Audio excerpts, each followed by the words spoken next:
The 4 hour work week book के author Tim Ferriss बोलते हैं कि जब वो 14 साल के थे तो उन्हें अपनी सबसे पहली जॉब एक आइसक्रीम पार्लर में सफाई करने की मिली थी। तब उनको अपने बॉस के इंस्ट्रक्शन बिल्कुल भी पसंद नहीं आए थे कि उन्हें काम किस तरह से करना है, और वो अपने तरीके से ही काम करने लग गए और उन्होंने अपना सारा काम 8 घंटे के सिवा सिर्फ 1 घंटे में ही पूरा कर लिया था।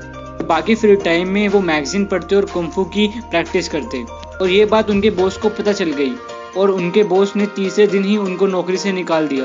और उनके बॉस कहते हैं कि हार्डवर्क क्या होता है, उसकी वैल्यू क्या होती है। और ऑथर ये बोलते हैं कि उनको आज तक यही पता नहीं चला कि हार्डवर्क का मतलब होता क्या है। The 4 hour work week Tim इसमें कुछ ऐसे आइडियाज देते हैं जिसमें आपको घंटों घंटों काम करने की बिल्कुल भी जरूरत नहीं है। बस आप कुछ ही घंटे काम करके बाकी लोगों से ज्यादा पैसे कमा सकते हो, और ये आप घर बैठे बैठे या देश के किसी भी कोने में बैठ के कर सकते हो। उसके लिए आपको किसी भी ऑफिस जाने की जरूरत बिल्कुल भी नहीं है। तो चलिए इस बुक के कुछ इंपॉर्टेंट की आइडियाज को देखते हैं। की आइडिया नंबर 1, दी न्यू रिच। इसमें ऑथर ने ये बताया है कि काफी लोगों को ये लगता है कि 9 to 5 जॉब करने से ही अच्छी सैलरी मिलती है और अपने पैसे सेव करके वो 65 की एज में रिटायर हो गए, देन वो अपनी लाइफ को एंजॉय कर सकते हैं। पर उनको 65 की एज तक काम करना ही पड़ेगा। पर ऑथर ने इस बुक में एक नई अप्रोच के बारे में बताया है कि, और उसी को उन्होंने दी न्यू रिच का नाम दिया है। ये लोग रिटायर के लिए 65 की एज का वेट बिल्कुल भी नहीं करते हैं, ना ही अपनी जॉब पर पूरी तरह डिपेंडेंट है। दुनिया के किसी भी कोने पे बैठकर अपना बिजनेस चला सकते हैं। उन्हें बस एक लैपटॉप और वाईफाई की जरूरत होती है और वो सारा काम बैठे बैठे घर पर कर सकते हैं। साथ में वो पूरी अपनी लाइफ ट्रेवल करते हुए अपना काम कर सकते हैं। जब 2006 और 2007 में ये बुक लिखी गई थी तब ये वाला आइडिया कुछ लोगों को समझ बिल्कुल भी नहीं आया था। उस टाइम पर टेक्नोलॉजी बिल्कुल भी नहीं थी, पर आज के टाइम पर टेक्नोलॉजी बहुत ज्यादा है और आपके पास ऐसे काफी सारे रिसोर्सेज हैं जिसकी हेल्प से आप अपना घर बैठे आराम से बिजनेस चला सकते हो। कोर वर्ड जिसका यूज ऑथर ने अपनी बुक में किया है उसका नाम है मिनी रिटायरमेंट। इसका मतलब ये है कि आपको रिटायरमेंट के लिए 60-65 तक का वेट बिल्कुल भी नहीं करना। आप अपने काम के साथ साथ बीच में टाइम निकाल के अपनी लाइफ को भी एंजॉय कर सकते हो।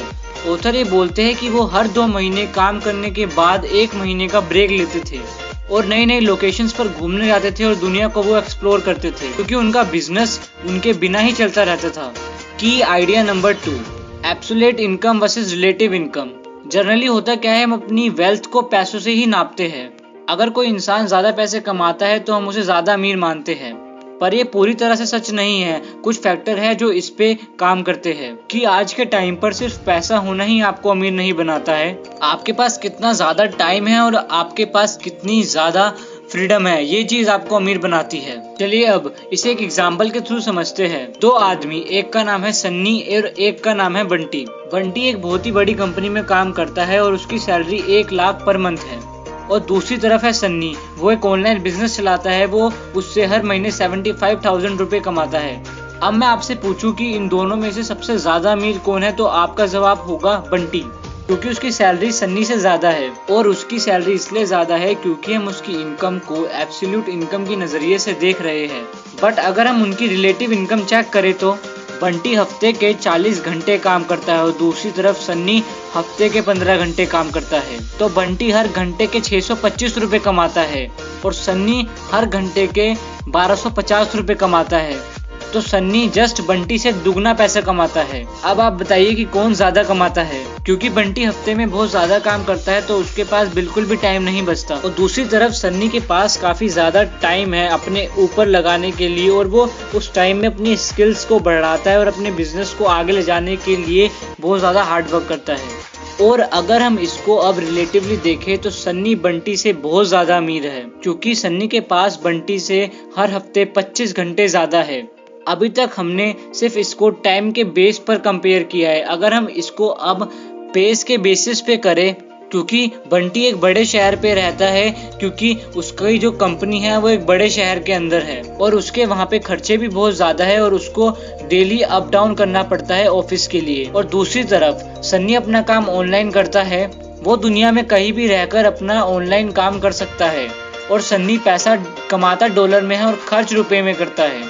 और दूसरी तरफ बंटी कमाता रुपए में ही है और खर्च भी रुपए में ही करता है। तो बंटी के पास ज्यादा सेव करने को रहता नहीं है। अगर बंटी एक बार अच्छे रेस्टोरेंट में खाना खाने जाता है और उसी रेस्टोरेंट में सन्नी 3 बार जाकर खाना खा के आ सकता है। इसी तरह से बंटी कमाता तो ज्यादा है लेकिन उससे ज्यादा अमीर तो सन्नी है। सन्नी सेव भी ज्यादा करता है और वो पूरी दुनिया भी घूमता है और वहाँ पे जाकर भी अर्न करता है। की आइडिया नंबर 3, आउटसोर्सिंग। ऑथर ये बोलते हैं कि हमें सारा काम खुद नहीं करना है जबकि हमें उसे आउटसोर्स कर देना है।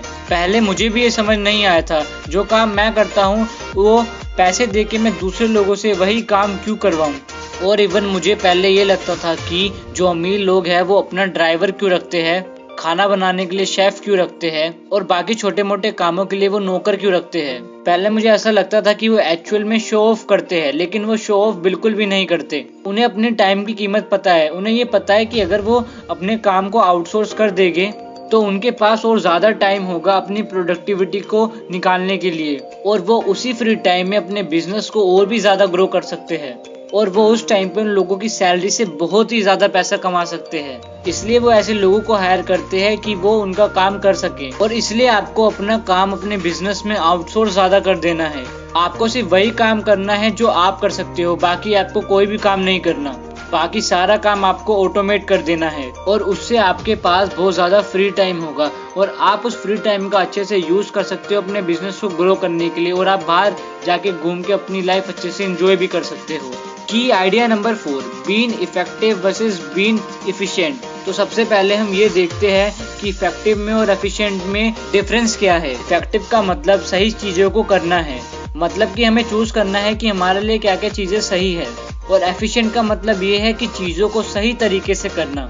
ऑथर ये बोलते हैं कि आप दी न्यू रिच की कैटेगरी में आना चाहते हो तो आपको इफेक्टिव बनना है। आपको उन्हीं कामों को करना है जो काम आपके लिए सही हो, ना कि कोई भी काम कर लो। आपको काम को एलिमिनेट करना है। जो काम आपके लिए वैल्यू नहीं करते आपको उन कामों को ही लिस्ट से हटा देना है, क्योंकि वो काम आपका सिर्फ टाइम ही वेस्ट करेगा। ऑथर ये बोलते हैं कि लेस इज नॉट लेजी। अगर आप कम काम करते हो तो इसका मतलब ये नहीं कि आप आलसी हो। हमारी सोसाइटी में यही चलता आ रहा है कि ऑफिस जाओ, 8, 10, 12 घंटे काम करो और अगर आप कम काम करते हो तो आप बहुत ज्यादा आलसी हो। ऑथर हमें ये बोलते हैं कि हमें घंटों पर बिल्कुल भी फोकस नहीं करना है, हमें प्रोडक्टिविटी पे ज्यादा ध्यान देना है। और वो खुद का एग्जांपल देते हुए बताते हैं कि जब उनकी पहली जॉब एक आइसक्रीम पार्लर में आइसक्रीम पार्लर को साफ करने की थी तो वो 8 घंटे का काम सिर्फ 1 घंटे में ही कर लेते थे, जिससे कि वो बाकी फ्री टाइम में मैगजीन पढ़ते थे और उनके बॉस को लगता था कि वो आलसी है, इसलिए ही उनके बॉस ने उन्हें नौकरी से निकाल दिया था। बट ऑथर अपना काम बहुत ही प्रोडक्टिविटी से कर रहे थे। जरूरी नहीं है कि अगर आप ऑफिस जाते हो और 10 घंटे काम करते हो और आप उसी को प्रोडक्टिविटी मान लेते हो, क्योंकि बहुत से बार आप अपना काम सिर्फ 2 घंटे में ही कर लोगे और दुनिया को यही लगता है कि जो लेट तक काम करता है वही अच्छा वर्कर है। पर हमें टाइम को नहीं, प्रोडक्टिविटी पे ध्यान देना है। की आइडिया नंबर 5, लिबरेट। ये बुक का सबसे ज्यादा इम्पोर्टेंट लेसन है। जैसा कि इस बुक का नाम भी है, द 4 आवर वर्क वीक, मतलब कि हफ्ते में सिर्फ 4 घंटे ही काम करना।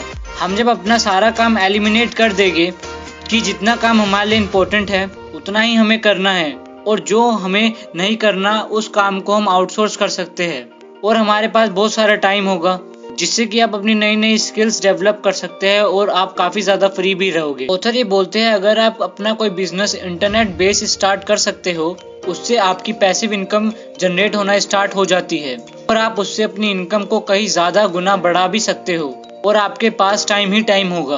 और आज के टाइम पर लाखों लोग यही चीज कर रहे हैं। आप चाहो तो अपना कंटेंट क्रिएट करके लोगों की लाइफ में वैल्यू भी ऐड कर सकते हो, जैसे कि यूट्यूब और अदर प्लेटफॉर्म्स एक बहुत अच्छे एग्जाम्पल है। आप दुनिया के किसी भी कोने में बैठ के कंटेंट क्रिएशन की जर्नी स्टार्ट कर सकते हो और उसके लिए आपको कोई भी 9 to 5 जॉब करने के लिए जरूरत भी नहीं है और आप अपनी सहूलियत के हिसाब से भी काम कर सकते हो और इवन इंडिया में रह के डॉलर्स में भी कमा सकते हो और यहाँ पर खर्चे बहुत कम हैं और बाकी सारे लोग 9 to 5 जॉब करके रुपीस में कमाते हैं, उनसे कई ज्यादा पैसे आप इन्वेस्ट भी कर सकते हो। दूसरा, आप कोई अपना ऑनलाइन कोर्स बनाकर उसको सेल भी कर सकते हो। तो हो सकता है आप सिंगिंग में अच्छे हो या कोई पर्टिकुलर फील्ड में, आप कुछ घंटे का कोर्स बना के उसे ऑनलाइन भी सेल कर सकते हो और उसके लिए आपको कहीं जाने की भी जरूरत नहीं है।